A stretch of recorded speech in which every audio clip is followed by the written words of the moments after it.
नमस्कार, intraday prediction system की एक और डेली एनालिसिस वीडियो में आपका स्वागत है। निफ्टी अपने ऑरेंज लाइन के नीचे बेरिश जोन में ओपन हुई और 0.5 लेवल के नीचे सस्टेन कर गई। जब भी कोई बड़ा गैप डाउन या गैप अप होता है तो ट्रेंड इंडिकेटर इमीडिएट काम नहीं आता। निफ्टी एक स्मॉल अप मूव करके कंटिन्यूस नीचे जा रही थी। Operator position indicator bearish signal दे रहा था, लेकिन हमने देखा कि 21,400 यानी इस लेवल पे 21,400, 21,450 और 21,350 इन तीनों लेवल पे ऑपरेटर्स ने जो अपनी बाइंग पोजीशन बनाई थी वो धीरे धीरे इंक्रीज़ कर रहे थे। बैंक निफ्टी भी अपने ऑरेंज लाइन के नीचे बेरिश जोन में ओपन हुई और 0.5 लेवल पे रेजिस्टेंस खा गई। इनिशियली बैंक निफ्टी ने एक अच्छा बुलिश मूव दिया था, उसके बाद 0.5 लेवल पे उसने रेजिस्टेंस ले लिया। जब भी कोई बड़ा गैप डाउन या गैप अप होता है तो ट्रेंड इंडिकेटर इमीडिएट काम नहीं आता। Operator position indicator bullish signal दे रहा था और हमने देखा कि 45,700 यानी इस लेवल पे 45,700, 45,800 और 45,600 इन तीनों लेवल पे ऑपरेटर्स कंटिन्यूस बाइंग कर रहे थे। निफ्टी ने अपने पहले कैंडल का लो ब्रेक डाउन कर दिया था, लेकिन बैंक निफ्टी अपने पहले कैंडल के हाई को सपोर्ट की तरह ट्रीट कर रही थी। हमें लगा कि ऑपरेटर्स बुलिश है और मार्केट को ऊपर ले जा सकते हैं, इसीलिए हमने अपने टेलीग्राम चैनल पे अपना बुलिश व्यू शेयर कर लिया।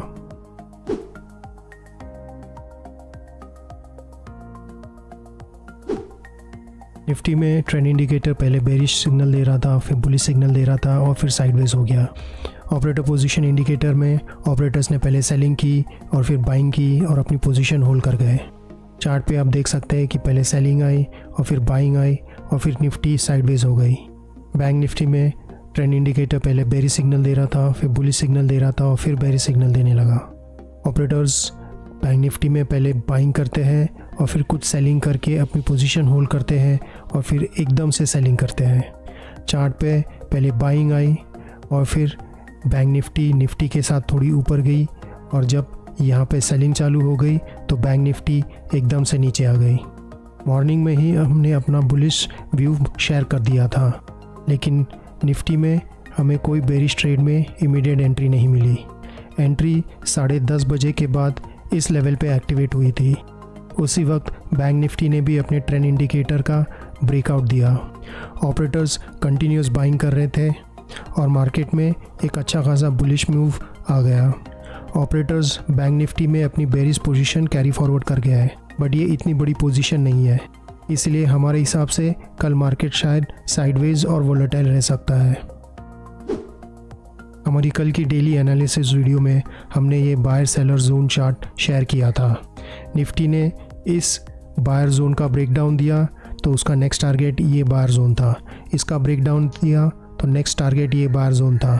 यहाँ से सपोर्ट लेके ऊपर गई तो ये बायर जोन पहला टारगेट था, नेक्स्ट टारगेट ये बायर जोन था और फिर नेक्स्ट टारगेट ये बायर जोन था।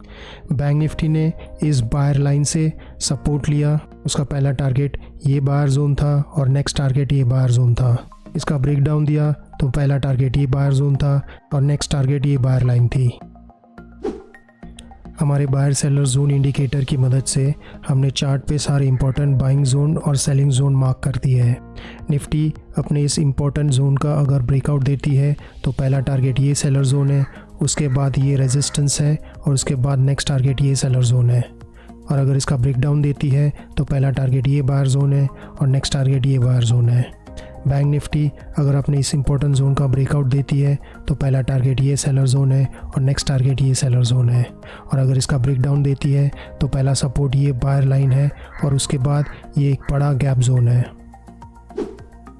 ऑपरेटर पोजीशन इंडिकेटर के मुताबिक 46,000 पे ऑपरेटर्स ने एक बड़ी सेलिंग पोजीशन बनाई है और 45,500 पे एक बाइंग पोजीशन बनाई है। तो कल शायद मार्केट इसी के बीच मूव करती रहेगी। ऑपरेटर्स जो अपनी सेलिंग पोजीशन कैरी फॉरवर्ड करके गए हैं वो बड़ी नहीं है, तो कल हमें शायद मार्केट में साइडवेज और वोलेटाइल मूवमेंट ही नज़र आएगा। हम हर दिन सुबह अपने इंट्राडे प्रेडिक्शन का स्क्रीनशॉट अपने टेलीग्राम चैनल पे शेयर करते हैं। हम हर घंटे मार्केट स्टेटस का स्क्रीनशॉट भी अपने टेलीग्राम चैनल पे शेयर करते हैं।